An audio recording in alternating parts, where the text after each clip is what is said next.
경전을 독송하고 나니까 마음 가운데 모든 번뇌망상은 차츰차츰 없어지고 마음은 더욱더 또렷또렷해져서 잠도 싹 달아난다네. 수마성 그랬죠.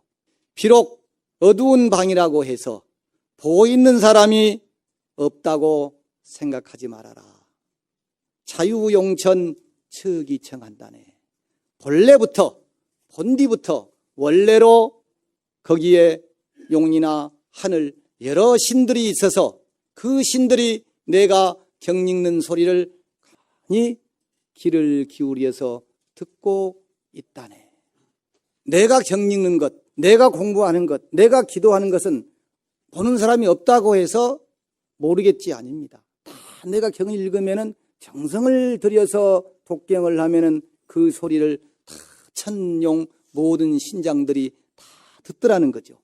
옛날에 계산 안선서라고 하는 분이 선정에 다 들어서 보니까 두 스님이 불법에 대한 얘기를 담론을 토론을 해요. 그러니까 하늘에 있는 신들이 좋은 말씀을 하는구나 하고 귀를 쫑긋 기울여서 딱 듣더래요. 근데 이 스님들이 좋은 얘기를 하다가 갑자기 이야기가 바뀌어가지고 세상에 무슨 연예인이 어떻고 옷이 어떻고 음식이 어떻고 이런 얘기를 하니까 아이고 못 들을 걸 들었구나 하고 자리를 석 쓸어버리더라는 거죠. 선과 악이 이렇듯 분명하니 어찌 가히 제 멋대로 내 마음대로 행동을 할 수 있겠는가. 나는 모르지만은 내가 하고 있는 이 사실을, 이 행동을, 이 말을 듣고 보고 있더라는 겁니다. 무섭죠? 그럼 기도 안 하면서, 독경 안 하면서 우리가 뭘 안 된다는 얘기예요. 해야 된다는 얘기예요. 흔히 기도나 독경은 부처님께서 앞에 앉아 계시듯이, 아니 불보살님이 여기에 지금 오신 듯이 그렇게 해야 한다고 합니다. 근데 우리 그렇게 안 하잖아요. 졸기도 하고 딴 생각도 하고 경전을 읽으면서 기도를 하면서 다란히 읽으면서도 별 생각이 다 나오고 집에 일도 생각이 나고 그렇게 하지 않습니까? 정성이 깃들어서 그렇게 하는 기도와 독경은 정말 용천이 싹 들으시는 거예요. 부처님 보살님은 두말 할 것도 없고 용천 신장들이 다 듣더라는 거죠. 그래서 간절한 마음이 일어납니다. 앞에 오신 듯이, 앞에 앉아 계신 듯이. 그래서 부처님께서 여러분들이 스님들이 오셔서 법문을 하시면 저는 아니에요. 저는 시원찮은 스님이니까 훌륭한 스님들이 오시면은 참 부처님을 대신해서 나한테 이렇게 좋은 법문을 해주시는구나 이렇게 생각을 해서 잘 들어야 된다는 얘기죠. 또 기도를 할 때도 마찬가지라는 얘기죠. 그것에 관한 개송이 거기 지금 있습니다. 한번 보시겠습니다. 동서원근 불고신 부처님께서 중생들을 위해서 그 무더운 인도 땅에서 저 밑에서 그 위로 그 맨발로 여기저기를 찾아다니십니다.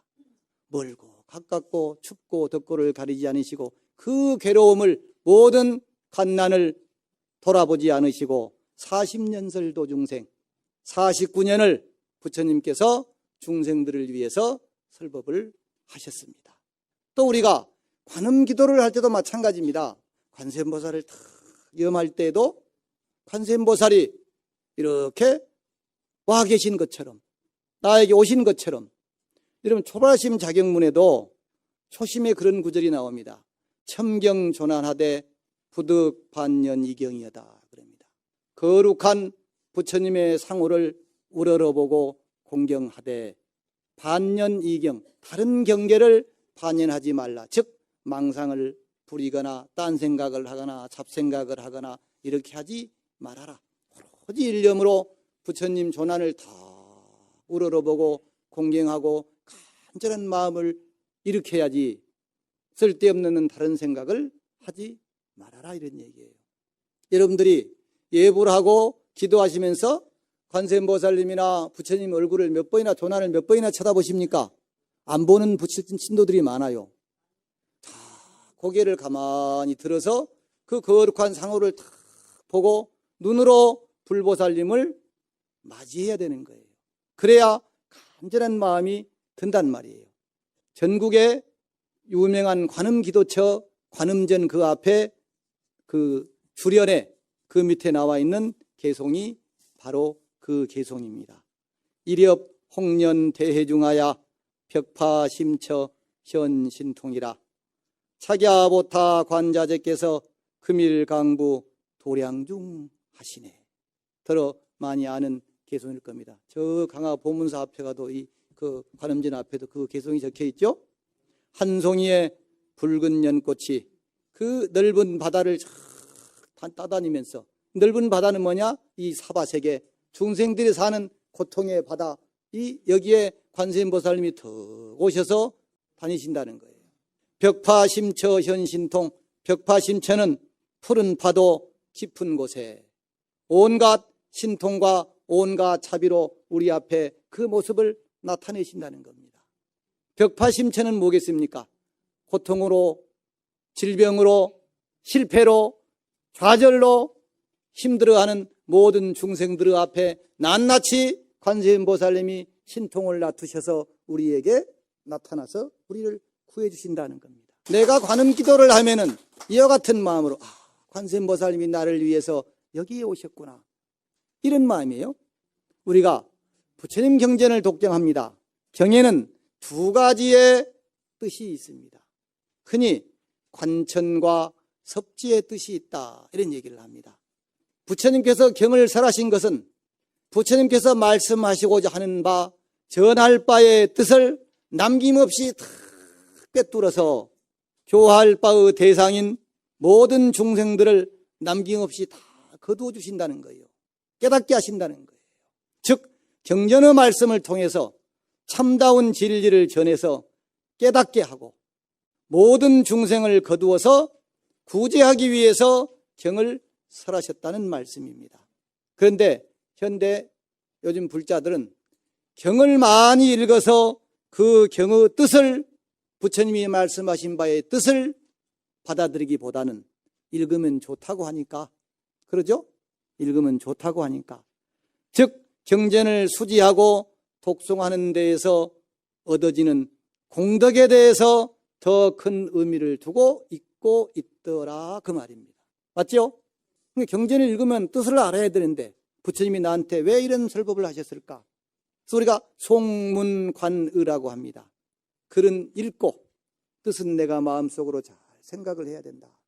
송문관이라고 하는데, 미륵송에 보면은 뜻을 관하면서 독송하면 그 공덕은 성불에 이르고 그냥 독송하기만 해도 그 공덕이 한량이 없다, 이랬단 말이에요.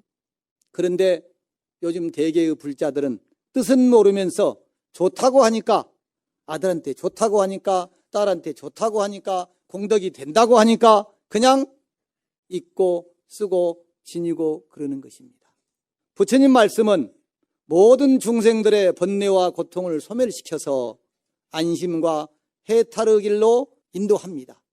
물론 그 뜻까지 다 알고 독송을 한다면 더 할 나위 없겠지만, 비록 뜻을 모르고 그냥 독송만 한다고 할지라도 종자가 되고 무량한 공덕이 이루어진다, 이렇게 얘기를 합니다. 근데 요사이 독기하는 사람이 차츰 줄어요. 불자가 주는 건지 독기하는 사람이 주는 건지 뭡니까? 불자가 주니까 독기하는 사람이 줄겠죠.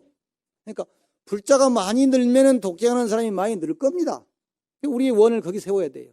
독경을 많이 해서 부처님의 가피를 받는 사람, 어려움이 해결된 사람, 힘든 일이 해결된 사람들이 많이 나와야 많이 불자가 될 것이고 많은 독경을 기도를 할 게 아니겠습니까?